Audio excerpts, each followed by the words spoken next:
This conference will now be recorded. Yes, anyone, any questions, guys? Okay, so yesterday's session, just to recap around, this is what we were doing. We went inside the release service, release pipelines. We spoke about how do you, let's say, go and do a service connection, and then we created a simple release pipeline which was looking something like this. I just edit this out, and let's look into this one, which has one job, two tasks. One is an Azure App Service deployment. The other is a SQL, let's say, code injection or the SQL file injection out here on the database. So these are the two things that we have in place, and this is supposed to go ahead deploy the code onto an Azure web app with this particular name, and this is the .zip file out here, and then this task is supposed to go ahead and run its scripts on a SQL server with this particular name and a SQL DB with this particular name out here. Again, as I was telling, see, over a period of time I will have multiple environments. I will later have a QA. Then I will come with something called staging. Then I will come with something called as production. So multiple stages or multiple environments out here, and also in each and every environment, I would need the same configuration, more or less the same configuration: a web app service plan, a SQL DB, and the same thing I need to replicate it in QA and replicate in staging, replicate in production. Again, this is a very simple example, guys. In a real time, when you start working, you'll have again multiple services, like not just one web app. Let's say 10 web apps. Let's say multiple SQL databases, multiple storage accounts. You can have multiple infrastructure. Your infrastructure can, let's say, really grow a lot. Your infrastructure can grow in length, breadth, and all that stuff. So it is manually not possible for me to go to the portal every time, because as of now, if you remember yesterday, we deleted that particular resource group called dev.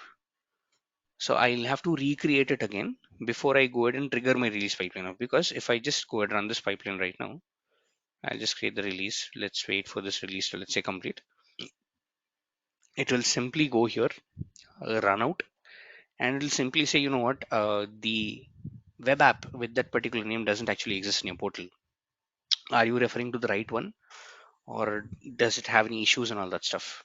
So now if you look at this again, it'll do the initialize job and all these things out, and it'll simply go ahead and it'll simply fail, saying that, you know what, you do not have that particular, let's say, web application, which means that I first need to go into my portal, create my web app, create my app service plan, again do everything that I did yesterday, which is very very manual and very redundant in nature. Again, if you see this, it says error, this resource doesn't exist before the deployment, cannot read the property and all that stuff. It's telling, okay, fine, there is rejected and all these things are. It's telling the simple error here is that the resource doesn't exist. Please make sure that the resource actually exists on your portal. So if I just go here, copy this out, paste this out here, there is no resource with this particular name. There is no resource found with this particular name out here, which means that I'll have to do everything manually again. And the sad part of it is that I need to do everything for each and every environment. Later I will come with QA, later I'll come with stage, prod, and all that stuff. It's going to become very difficult for me. Reason being, I'm now suggesting that we approach this problem using an ARM template. Or as a matter of fact, you can also use, let's say, PowerShell or Terraform, which we'll see, let's say, in the coming sessions, and how do you, let's say, use Terraforms and all these things. For now, I want to use an ARM template, which goes ahead, creates the resource group. Again, by the thumb rule of it, ARM templates will not create a resource group. You will need to have a resource group in place before you go ahead and deploy a template. But now I'm telling, I want the ARM template to create a resource group, app service plan, an app service,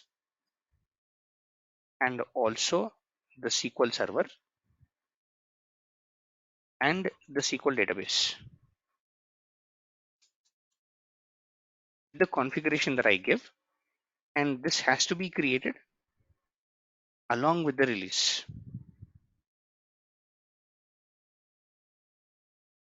And if you are creating your infrastructure along with your release, in maintaining the same configuration across different environments, this process is called as infrastructure as a code. The entire process is called as the infra as a code, which helps you duplicate the same infrastructure across the environments without you going to the portal manually and doing all these things out there, which is very manual in nature, requires a lot of time and all these things. And that's the reason I will now get in my ARM templates in place. So let's go there and let's first inspect our ARM template to understand what are the components of the ARM template again, then use or then try to, let's say, make use of the same thing on the DevOps pipeline out there. So let's go there, go into the infrastructure. I'll just download this out, and let me, once downloaded, I'll open this out, let's say using my VS Code. So let's open this out. Open with Visual Studio Code,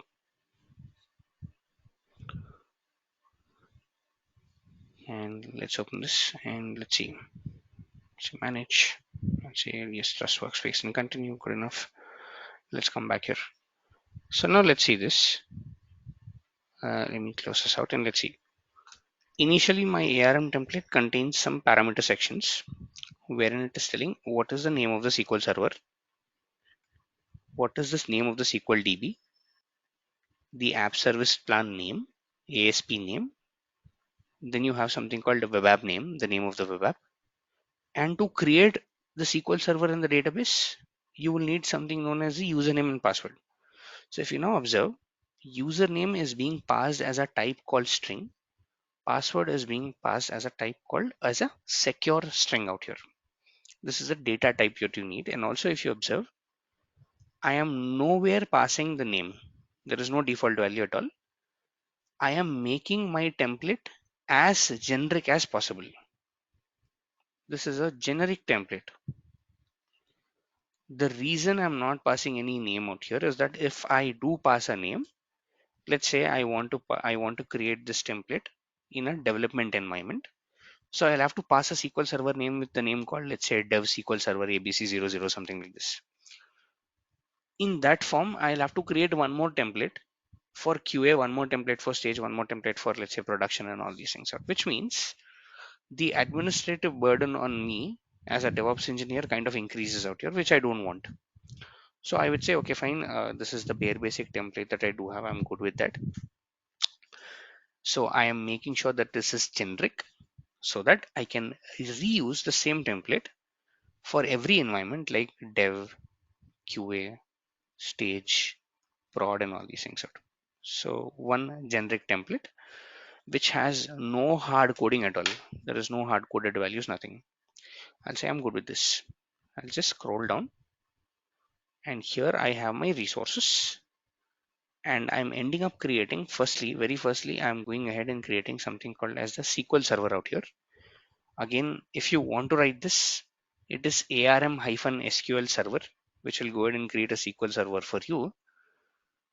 And here, if you look at this, it's telling the name of the SQL Server parameter. Something location is resource group dot location. Wherever the resource group is getting created, that's the location in which this will be created. That's what it's telling. Tags, display name, properties, administrator login, and password. I'm calling them from the parameters. I'm saying parameters SQL Server name, parameters password. You just scroll down. There is something called resources, wherein I'm telling allow all the Azure IPs, meaning please allow Azure services to communicate with each other.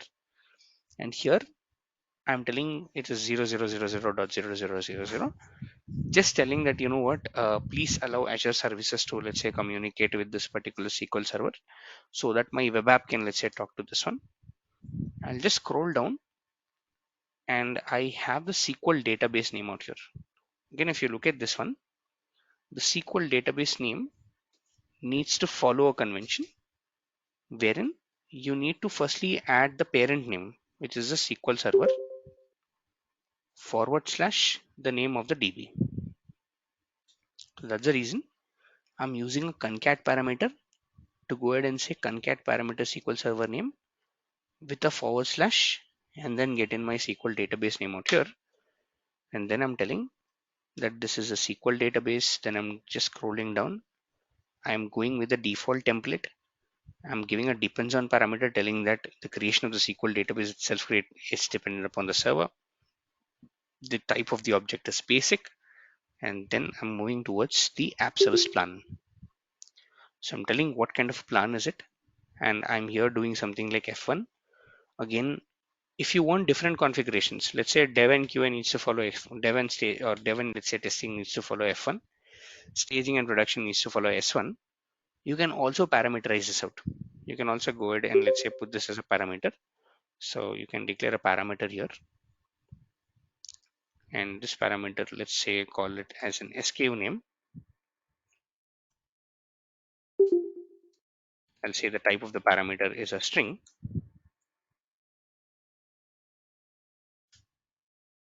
Just scroll down, and instead of let's say sorry, I'll just scroll down, and instead of let's say telling F1 instead of telling this is F1, I'll say this is parameters F1 out here, or parameters SKU name out here. So this is how I can call this out. Say control save. Just scroll down, and here I have the web app out here that I'm creating, where I'm telling the type is Microsoft / websites. Depends upon the app service plan. I'm telling what is the property of the app service plan, and very importantly, I'm putting one more property called site config, and in here I am putting a block called connection strings, because my web app has to connect with the SQL database that is let's say created in the background, and I need to establish a connection between both them. So that's the reason I'm getting something called as a connection string block, wherein I am telling this is the entire connection string value. I just copied this entire connection string from the Azure portal, pasted it out here, and replaced all the hard-coded values into my parameter block, telling the name of the connection is SQL, type is SQL or SQL Azure out here. This is what I'm doing on an end-to-end basis in my template out here. And this is the template that I'm going to use along with my, let's say, build and release strategy out here as such.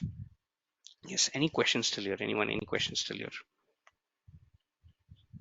You can go back to the portal. Yes, any questions still here with the template? Hi Kiran, can you explain connection strings again? Sure. Connection strings again. Let's go there. Okay, which part are you confused about the connection string here? How they connected to web app and web servers? Once again, when you say how they connected to web app and web servers, what exactly did you mean by that? When you say connection string, what is exactly your question out here? The line concat with server Mm-hmm, SQL mm-hmm. server database name. Right. That So let me con- go. Yes. Let me go and see if I have a connection string example. Let me go there. This is my infra. Yes.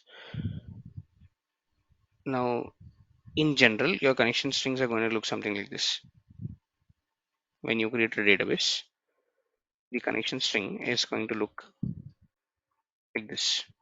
You just copy it and paste it out. Here it's going to tell you that server is equal to TCP, something like this. And if you look at this, it's going to tell you what is the server name. 1433 port, the port at which the SQL server is working, the name of the database, and then the user ID, and then the password. All this is, or the entire string here is your connection string that you get when you create a SQL database out here. I'm just pasting it out here in the chat so that you can, kind of have a look at it. Now, what I did in my template is that I just took everything. I now understand that I need to add everything together. I need to add, let's say, the server TCP to, let's say, something like this. So it's a one complete string out here that I need to add. So I came up with a concat parameter or a concat function telling, okay, fine, take server TCP and add it to the SQL Server name, which is getting created in my template. So I'm telling parameter SQL Server, and I'm breaking things out. After the SQL Server, then I have something like .databases.windows.net and etc. So I'm putting a .databases.windows.net as a concatenation. Then I'm saying initial catalog, then I'm pointing it out to the database name, and then everything else I'm just, let's say, adding together. And then finally I said user ID, and I'm, let's say, taking the user ID out here, password, I'm taking the password out here, and etc. And I'm passing everything within the concatenation. So instead of you going ahead and hard coding it, I am telling my, let's say, ARM template that, you know what, please concatenate it, and also, let's say, get in the parameters out here as such. So this is how I have constructed, or this is how we have constructed, let's say, the connection string as such out here. Was that your question, and does it answer your question out here? Yes, Kiran, that's it. Yes, any more questions, guys? Sir, Go please. sir, this template only connection between VS Code to Azure portal, right? This template is only a connection between VS Code to Azure portal. VS Code to the Azure portal. When you say VS Code to the Azure portal, can you please elaborate on that a little bit? I'm sorry, I didn't follow that. That means you are interlinking between only Azure portal, not in the Git bash. Or else you can Not use in any the Git. template No. to Git bash. Yes, I haven't put this inside the Git yet. This is just a simple template. I will commit the template to the Git to the into the Git repository that we do have. But right now, I am not even deploying it. I'm just explaining how the template is structured. So I'm just putting it in the VS Code. But yes, you're right. It is not yet in the Git. I will put it in the Git right now. Yes, you can put this one in the Git as well. Does it answer your question, Saikiran? Yes, yes. Yes, any For more Git questions here, also we guys? have to use template on any Mhm. scripting language. When you say Git, also you have to use any scripting language. What exactly you mean by that? Can you come again, please? That means I don't have any access to use direct software. I don't want Okay. any scripting language in that way, Okay. in that form. Mm-hmm. For Mm-hmm. Docker also, for Kubernetes also, I have to use some scripting language only for Mm-hmm. accessing Correct. purpose. Mm-hmm.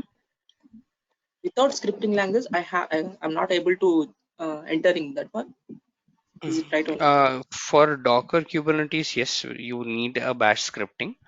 For Git, you can use a VS Code to, let's say, I mean, bypass those commands out there. Okay. Yes, any more questions here, guys? Okay, so let's do one thing. Now, in my pipeline, if you see, right, there is a repository which is telling there is a dummy file and all that stuff, and then you have a SQL app, the SQL file. And this repository, right, is something that I created for my developer. This is for my development team. DevOps shouldn't do any commit here because I don't know, I don't have any understanding about the code. I don't have anything, let's say, I don't have literally any understanding about the code and all that stuff. And for them, I went and created a build pipeline, and then I have a release pipeline out here, which is going ahead and deploying the code. Now, what I'm going to do is similarly, I'll go ahead create a repository for my team, DevOps engineering. I'll say it's infrastructure repository. I'll say infrastructure. I'll say create this out. Again, this should follow the same pattern. It should have a develop branch, it should have a validation, it should have policies and etc. But for now, I'll just go ahead run everything on the main branch in the best interest of time. But when you create your infrastructure repositories, please make sure to protect the branch. Please make sure to, let's say, add policies. Please make sure to, let's say, put a squash commit there. And whatever you're committing, please make sure to come via a pull request. In my case, I'm directly committing on the main branch. So what I'll do is I'll clone this out. I'll say clone it in the local VS or clone it in the VS Code out here. I'll open VS Code, say open. I'll just use my folder to go ahead and, let's say, clone this out. So inside this particular folder, I'm cloning my entire repository. It is a simple repository with just say just a readme file out here. I just have a simple readme file. Now in this repository, what I'll do is I'll go ahead create a folder called templates, wherein I want to store all my ARM templates out here. And inside this, the template that I was working on, this is the template that I was working on. So I'll just copy this out, go into that particular folder. This one, let's come back. Go into this particular folder and paste it inside the template. So just pasting the entire ARM template file inside my repository so that I can now start committing the same. So I have the entire template which goes ahead and creates all these things for me, like the SQL server, the let's say the access plan, the SQL database, the sites and everything, and also the connections between all these things. So I'll say I'm good with this. And what I'll do is I'll come here into my branch. I'll say change the infrastructure changes, and I'll say commit. Just a second, I'll just stage my changes. Forgot to do that. I'll say commit this out, and then I'll sync my changes back again. In your case, please come via a feature branch. Now I'm directly going ahead and committing onto the main branch out here, and this is going ahead syncing all these changes, and just come back. I have my templates ready. I now have all my templates ready in the form or inside the Git repository out here. So I created the template, or rather I was explaining the template. You can just go and download the same template out here from this particular branch and just look at how the template is, let's say, written. And you can commit the template into your repository. So this is the first step to commit the template in your repository. I have template. I committed my template onto the repository.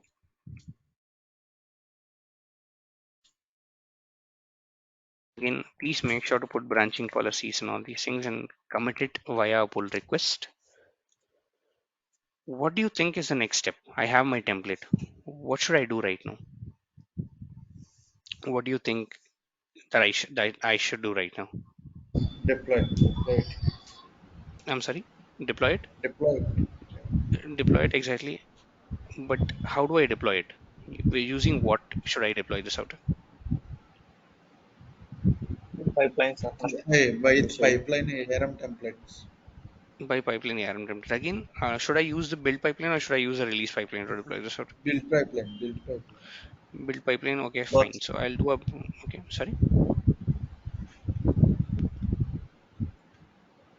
Yes. So when I say a new pipeline out here, let's do this. I'll say use classic editor, and I'm now telling it is DevOps Learning 8 infrastructure main branch. I'll say continue. And what should I be using here? This is the build template. Should I be using .NET build or what should I be exactly using out here? ARM template. We only use ARM. copy files, sir, like copy files. Copy files exactly. Point here is that I want to release the code, and before I release the code, I want to build, let's say, my entire infrastructure. So I want to use a single pipeline to both build, and then after building it out, I want to deploy my, let's say, code into whatever infrastructure that I'm building so that it's easier for me to, let's say, know where my code is getting deployed and all these things out. So you can either do one thing. You have all the files inside your repository. You can directly link this file to your release pipeline. You can say in the artifacts, you can say add, you can say Azure repos, you can say what is your project, you can say what is the repository that you want to, let's say, put it in, and you can say the default branch is whatever is the default branch, which is main, default version is something like latest, and say you can add this out and put a continuous deployment trigger here as well. Which means whenever a DevOps engineer is committing, let's say, to this particular repository, you'll automatically will have, let's say, a release that is coming out here. This is one way to do it. Or if you want to put a build pipeline as well, you can do that. You can simply say build, not in this project. You can simply say a build pipeline. And here it is not a build pipeline, but simply it's a it's a copy files pipeline, because I just want to copy all my infrastructure files, which is a .json, into that build.artifact staging directory. Anyways, I'm good with that. So if I use a normal pipeline, I'll say infrastructure, I'll say continue. I'll start with empty job. I'll say this is a infrastructure copy. And I will say this is a 2019 or a latest agent out here, and things okay. Here I'll just put a copy files task. I'll say copy files, add this out. Again, I'll say source folder is that particular templates. And I'll say this is .json file. And I'll say it is a build.artifact staging directory. Again, if you look at this, you can just copy here in the example. I'll say it's a build.artifact staging directory. And finally, I'll say publish artifacts. Publish build artifacts. And I can save and run this out. I'll say sample copy pipeline. And if you're following this approach, now the advantage of following this approach here is that here you can write some ARM, sorry, here when you do a build, you can write some custom PowerShell scripts to check whether your template is right or wrong. So you can, define whether define some parameters. You can check whether the syntax of your template is good. Meaning you can lint your entire, sorry, you can just say go ahead, validate your entire template before merging it out back again. You can see, you can check a lot of things out here to, kind of check the infrastructure. So it's a better approach to come with, rather than to directly go ahead and add your entire file to the release pipeline, which might sometimes not work out. So I would say you can do this particular simple pipeline wherein you're just copying the entire infrastructure file from the source folder to the destination folder, which is artifact staging directory. And in between them, you can also add a PowerShell script out here to check whether the file is healthy, whether what kind of a changes are you introducing into your file and all these things out. This is also something that I'll introduce, but for now, I'll just put a simple copy pipeline. And here, if you look at it, the infra copy pipeline is done. And here, if I check the artifact that got published, I am getting a webapp.sql.json or webapp.sql.json out here, which is my entire template. Now, instead of adding the repository directly, I can say add. I can again say one more build pipeline. I'll say this is infra copy pipeline. I'll say add this out. So instead of adding the repository, I'm adding the pipeline. I can also do a continuous deployment trigger here. So here what I'm doing,